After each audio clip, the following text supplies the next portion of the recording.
រីករាយប្រែមកសោកាកំព្រាកណ្ដោយកុន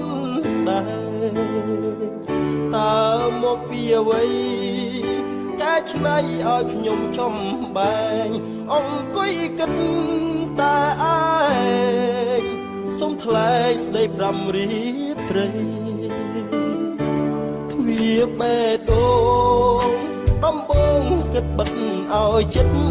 តែយូរទៅដូចជាងងឹតក្រៀមស្វិតឥតមានរាំងស្មិញដូចមេខ្វាផ្កាយព្រោះឆ្ងាយពីផែនដីបានយល់ភ័ក្រស្រីថ្លៃហារទីព្រួលប្រែស្នេហាជួបបានម្ដងក្នុងចិត្តបងបដូរផ្លាំង